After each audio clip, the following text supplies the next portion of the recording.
안녕하세요. 저는 올해 45살로 총각입니다. 그냥 흔한 직장인이고요. 차는 그랜저 타고 다니고 30평대 아파트도 제 명의로 한 채 소유하고 있습니다. 유흥이나 명품을 좋아하지 않고 연애도 거짓 못하다 보니 월급을 받으며 거의 모으기만 했습니다. 40살이 되기 전에는 결혼해야지 않나 해서 소개팅이나 선자리에서 몇 번 좌절감을 맛보고 어느새 40이 되니 주변에 소개해달라고 말하기도 민망해 어쩌다 보니 5년째 솔로입니다. 제 키는 175이고 얼굴은 평범한 능력남도 아닙니다. 가까운 친구 중에 어렸을 때부터 술을 마시고 놀러 다니는 걸 참 좋아하는 만식이란 친구가 집으로 찾아왔다. 나이가 들어도 제 버릇을 개 못 준다고 여자 문제로 인해 결국 이혼까지 한 친구입니다. 나이 들어 혼자 사는 날 치근하게 쳐다보더니 돌싱이라도 괜찮으면 소개팅을 해주겠단다. 내가 지금 찬밥 더운 밥가릴 처지냐고. 우스갯소리를 진지하게 받아들이며 우리랑 동갑내기라며 카톡 프로필 사진을 보여주는데 나쁘지가 않다. 이 정도면 괜찮은데 하며 소개를 받기로 하였는데 만식이 날 뚫어져라 쳐다보더니 소개팅을 앞두고 헤어스타일을 한번 바꿔보는 건 어떻겠냐는 소리에 가까운 미용실을 찾아 들었다. 어서 오세요. 50대 중후반의 원장인 듯한 여자가 문을 열고 들어오는 날 환한 미소를 지으며 반겼다. 내 이리로 앉으세요. 나는 자켓을 벗고 의자에 앉고 있었다. 어떻게 깎을 거예요? 옆머리랑 뒷머리 좀 다듬어 주시고. 암튼 아주머니 보시기에 최대한 젊어 보이게 해주세요. 이야기하다 말고 그냥 그녀가 해주고 싶은 대로 하라고 맡겨버렸다. 드디어 머리를 깎기 시작했다. 어디 잘 보여야 하는 일이라도 있으시나 보네요. 네, 소개팅이요. 한 나이 들어 소개팅이라니 조금은 민망한 순간이었다. 올해 나이가 어떻게 되시는데요? 45살이요. 완전 노총각이시구나. 아주머니는 결혼하셨어요. 왜요? 미혼 같아 보여요. 같아 보이는 게 아니고 아가씨인 줄 알았는데. 그래서 이번 소개팅 실패하면 데이트 신청 한번 하려고 했더니만 가볍게 놈을 던졌다. 말은 고맙지만 나랑은 나이 차가 너무 나는데. 올해 몇인데요? 57살이요. 저랑 띠동갑이시네요. 이건 순전히 아줌마가 아가씨처럼 하고 다니는 게 문제야. 문제. 그녀는 그 말이 싫지가 않은지 웃으면서 머리를 더욱 정성 들여 깎기 시작했다. 그나저나 아주머니는 싱글이세요? 네, 돌싱이에요. 그렇게 약 30여 분이 지나 머리가 완성되었다. 여기 얼마예요? 네, 9,000원입니다. 저 다음에 올 때는 염색도 하고 싶은데. 남자 염색도 하나요? 그럼요. 언제든지 오세요. 이번 소개팅 꼭 성공해서 다음에 올 때 여성분과 같이 오세요. 커플 할인 해드릴게. 그때까지는 참 좋았습니다. 하지만 그 소개팅 역시 첫 만남에서 끝났습니다. 차종은 뭐예요? 어느 동네 사세요? 연봉은 얼마죠? 이렇게 대화가 오고 가면 온도차가 확 나기 시작하죠. 제 조건이 마음에 들지 않는 겁니다. 구구절절 제 상황을 설명하면서 여차저차 모아 어느 아파트에 살고 있고 밥 먹고 차 마시고 헤어지면 애프터는 거절합니다. 그리고 몇 주가 흘러가고 토요일 오후 3시쯤에 그 미용실을 다시 찾았다.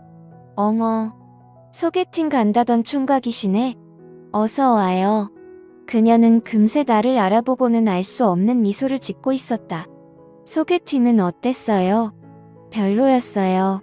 잘 안 되셨구나. 앞으로 손님 우리 가게 단골 되시면 제가 소개팅도 시켜드릴게. 아이고 말이라도 고맙네요. 하아. 그나저나 총각은 어떤 스타일 좋아하세요? 저요.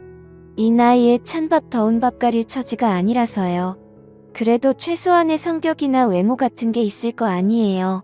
외모는 원장님 정도면 충분할 것 같은데 성격은 다혈질이나 고집불통의 똥고집만 아니면 될 것 같고 그 말에 그녀는 싫지 않은 듯이 배시시 웃고 있었다. 전처럼 자르면 되는 건가요? 네, 그렇게 해주세요. 이번엔 밝은 톤의 염색도 하고 싶은데. 네, 손님. 알아서 모시겠습니다.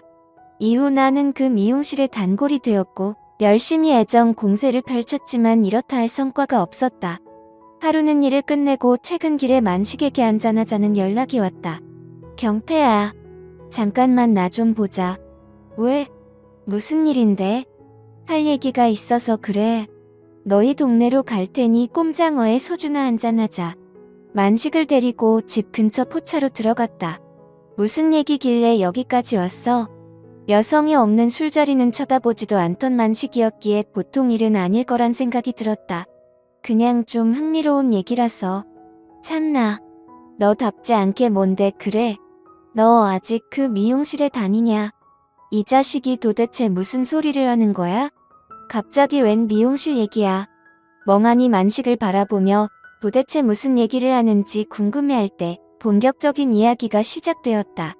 이 여자 나이가 몇인데? 우리랑 띠동갑이니깐 올해 57살이지. 그래? 그럼 확실하군. 뭐가? 좀 시원하게 얘기를 해봐. 만식이 들려준 이야기는 이렇다. 얼마 전 친구들과 나이트에 놀러 갔다가 부킹한 여자랑 2차를 나갔는데 엘리베이터 앞에 왠지 낯익은 여자가 서 있다라는 것이다. 그때는 그냥 그런가 보다 하고 별 생각 없이 지나쳤는데 그날 오후 이상하게 낯익다는 생각에 그 여자가 누굴까? 곰곰이 생각해보다가 드디어 생각이 난 것이 바로 우리 동네 미용실 아주머니라는 것이었다. 정말 미용실 아줌마가 맞아? 확실해. 맞아. 100% 확신해. 안 그래도 오는 길에 확인했어. 그 소리를 들으니 왠지 기분이 다운되었다. 다음 날 미용실을 찾았다. 어서 오세요. 그간 잘 지내셨죠? 저야 잘 지냈죠 뭐. 전에 봤을 때하고 좀 틀려진 것 같은데 보기 좋아 보이네요. 정말요? 그냥 예전 스타일로 돌아간 건데. 고마워요. 제가 오늘 만난 거 사드릴게요. 차 한잔 마시며 그냥 일상적인 이야기를 나누고 나서 그녀와 시내 외곽에 있는 분위기 좋은 한식당으로 자리를 옮겨 맛있게 식사를 마치고 후식으로 차를 마시며 서서히 본색을 드러내기 시작했다. 이런 자리 쉽지 않은데 이대로 갈 순 없잖아요. 이 차 괜찮죠? 저야 좋죠. 호우. 이 차로 자리를 옮겨 본론을 꺼내기 시작했다. 그런데 혹시 얼마 전에 나이트에 간 적 있었어요? 아, 있었어요. 그날 고교 동창생들을 오랜만에 만나 뒤풀이 겸 혹시 거기 오셨었나요? 아니요. 제 친구가 거기서 봤다고 하길래 순간 움찔했던 그녀가 어색하게 웃으며 대답했다. 아, 그분 제 친구 신랑이에요. 모임 끝나고 잠깐 하실 얘기가 있다고 해서. 근데 그날 일을 왜 그리 꼬치꼬치 물어보시는 건데요? 그냥 좀 섭섭해서요. 순간 당황하는 그녀를 바라보며 마지막 카운터펀치 같은 말을 날렸다. 남친으로 저는 어때요? 진심을 담아 그녀에게 고백을 했고 우린 결국 연인 사이가 되었습니다. 여자친구는 57살에 저보다 12살이 많답니다. 하지만 연상과 사귀는 거 그리 부담되지도 않았고 힘들지도 않았습니다. 세대 차이가 아주 조금 난다는 거 말곤 그리고 친구들과 자주 만나 놀러를 다닌다는 거 이제 본론을 얘기해 보겠습니다. 나이 차이 때문에 항상 둘이서만 시간을 보냈었는데 올해 초 여친 아는 여자 후배 한 명 그리고 내 친구 만식이와 함께 넷이서 4박 5일로 제주도를 다녀왔습니다. 그런데 그 여행을 이후로 만식이란 친구와 둘이서 밥 먹으러 가고 클럽까지 같이 가네요. 저도 없는데 말이죠. 최근에 제가 일이 바빠지면서 밤 늦게까지 일을 했어야 했거든요. 처음에는 제가 못 놀아주니 제 친구와 노는 거 나쁘게 보지 않았고 그러려니 했어요. 근데 몇 번씩 횟수가 늘어나더니 얼마 전에는 저한테 물어보지도 않고 만식이와 영화도 보고 왔더라고요. 내색하지 않으려고는 하지만 온갖 생각이 다 들고 생각보다 큰 스트레스네요. 나 없이 왜 자꾸 만나는지 이해하기도 힘들어지고요. 이거 제가 뭐라고 해야 하는지 제 기준에서는 두 사람이 너무하다는 생각이 듭니다. 입장을 바꿔서 여친은 밤늦게 일하는데 제가 여친 친구랑 계속 만나서 놀면 싫지 않나요? 정말이지 속상하네요. 그녀랑 사귀면서 마음고생이 많았는지 5kg 정도 살도 빠졌어요. 괜시리 친구랑 바람이라도 날까봐요. 그렇다고 이 나이에 그녀와 결혼할 수도 없는 노릇이고요. 어쩌면 좋을까요? 현명한 조언 댓글로 부탁드립니다. 감사합니다.